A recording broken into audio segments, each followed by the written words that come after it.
Assalamualaikum warahmatullahi wabarakatuh.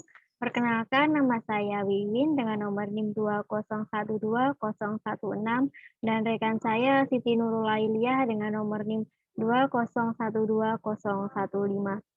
Kami dari Prodi Akuntansi semester 3 dari STIY Nganjuk. Kami di sini akan mempresentasikan manajemen keuangan 1 mengenai teori rasio keuangan. A. Laporan keuangan. Pembahasannya memahami dan menjelaskan jenis dan isi laporan keuangan. Pengertian laporan keuangan. Laporan keuangan adalah suatu penyajian terstruktur dari posisi keuangan dan kinerja keuangan suatu entitas. Yang kedua, tujuan laporan keuangan. Memberikan informasi mengenai posisi keuangan, kinerja keuangan, dan arus kas entitas yang bermanfaat bagi sebagian besar kalangan pengguna laporan dalam pembuatan keputusan ekonomi. C. Jenis laporan keuangan. Laporan laba rugi atau income statement. Yang kedua, laporan perubahan ekuitas atau equity statement. Yang ketiga, neraca atau balance sheet. Yang keempat, laporan arus kas atau statement of cash outflow. Yang kelima, catatan atas laporan keuangan atau note of financial statement. Jenis laporan keuangan. Yang pertama, laporan laba rugi. Laporan keuangan yang memberikan informasi tentang hasil kegiatan operasi perusahaan, laba atau rugi, selama satu kurun waktu atau periode tertentu. Contohnya laporan laba rugi single step bisa dilihat di layar. Laporan laba rugi multi step. Jenis laporan keuangan yang kedua yaitu laporan perubahan ekuitas. Adalah laporan keuangan yang memberikan informasi tentang perubahan ekuitas pemilik atau modal selama kurun waktu atau periode tertentu. Contohnya laporan perubahan ekuitas adalah bisa dilihat di layar. Jenis laporan keuangan yang ketiga adalah neraca atau balance sheet. Laporan keuangan yang memberikan informasi tentang aset, kewajiban, dan ekuitas perusahaan pada saat tanggal tertentu. Contohnya bisa dilihat di layar dalam bentuk skontro. Yang kedua bisa dalam bentuk laporan stafel. Yang keempat, jenis laporan keuangannya yaitu laporan arus kas. Laporan keuangan yang memberikan informasi tentang penerimaan dan pembayaran kas perusahaan selama kurun waktu atau periode tertentu. Metode pencatatan laporan arus kas terdiri dari dua. Yang pertama metode langsung atau direct method, yang kedua metode tidak langsung atau indirect method.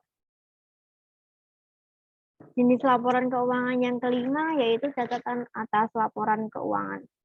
Informasi baik yang bersifat keuangan maupun non-keuangan yang bertujuan untuk memberikan penjelasan tentang kebijakan-kebijakan akuntansi yang digunakan oleh perusahaan, rincian pos-pos laporan keuangan, penjelasan kontrak-kontrak utang perusahaan, dan lain-lain.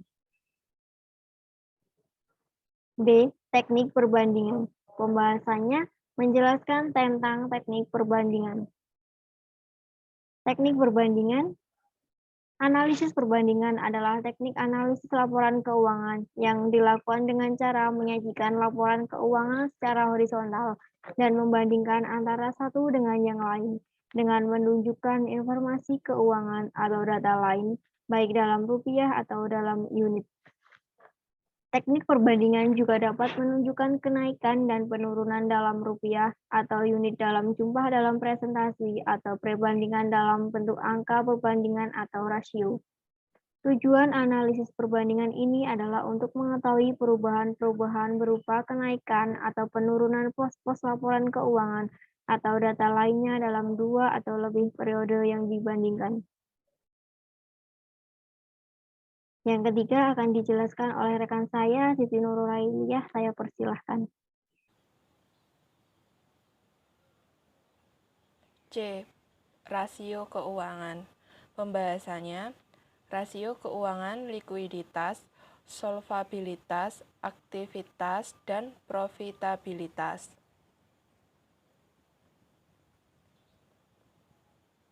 Yang pertama, rasio likuiditas. Rasio likuiditas merupakan rasio yang menggambarkan kemampuan perusahaan untuk menyelesaikan kewajiban jangka pendeknya. Dengan kata lain, rasio likuiditas adalah rasio yang dapat digunakan untuk mengukur sampai seberapa jauh tingkat kemampuan perusahaan dalam melunasi kewajiban jangka pendeknya yang akan segera jatuh tempo. Menurut Munawir, rasio ini digunakan untuk menganalisis dan menginterpretasikan posisi keuangan jangka pendek, tetapi juga sangat membantu bagi manajemen untuk mengecek efisiensi modal kerja yang digunakan dalam perusahaan. Yang kedua, rasio solvabilitas. Rasio solvabilitas atau rasio leverage merupakan rasio yang digunakan untuk mengukur sejauh mana aset dibiayai dengan utang. Dengan kata lain, rasio solvabilitas merupakan rasio yang digunakan untuk mengukur seberapa besar beban utang yang harus ditanggung perusahaan dalam rangka pemenuhan aset. Menurut Nathan dan Setiana, rasio ini mengukur kemampuan perusahaan dalam melunasi seluruh hutang jangka pendek maupun hutang jangka panjang menggunakan modal ataupun aset yang dimiliki perusahaan. Yang ketiga, rasio aktivitas.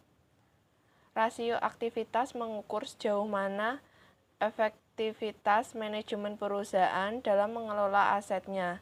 Menurut Sartono, rasio aktivitas menunjukkan bagaimana sumber daya telah dimanfaatkan secara optimal. Kemudian dengan cara membandingkan rasio aktivitas dengan standar industri, maka dapat diketahui tingkat efisiensi perusahaan dalam industri. Dari hasil pengukuran rasio ini akan dapat diketahui mengenai kinerja manajemen yang sesungguhnya dalam mengelola aktivitas perusahaan. Secara keseluruhan, rasio aktivitas akan mengungkap yang pertama, perputaran piutang usaha. Yang kedua, beberapa lama rata-rata penagihan piutang usaha. Yang ketiga, perputaran persediaan. Yang keempat, berapa lama rata-rata persediaan tersimpan di gudang hingga akhirnya terjual. Yang kelima, perputaran modal kerja. Yang keenam, perputaran aset tetap. Dan yang ketujuh, perputaran total aset. Yang keempat, rasio profitabilitas. Profitabilitas adalah gambaran perusahaan dalam mendapatkan keuntungan dari aktivitas penjualan, pengelolaan total aset maupun ekuitas perusahaan. Rasio ini sangat penting terutama bagi investor untuk melihat prospek keuntungan yang akan diperoleh dari dana yang ditanamkan. Laba bersih yang dihasilkan sering digunakan untuk menilai kinerja perusahaan seperti kondisi keuangan, kegiatan penjualan, aktiva, dan ekuitas perusahaan. Menurut Harry, pengukuran rasio profitabilitas juga bertujuan untuk mengukur tingkat efektivitas manajemen dalam menjalankan operasional perusahaan.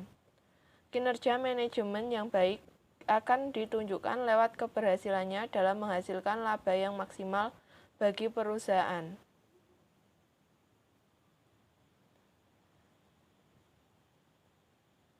Sekian pemaparan materi dari kami. Terima kasih. Wassalamualaikum warahmatullahi wabarakatuh.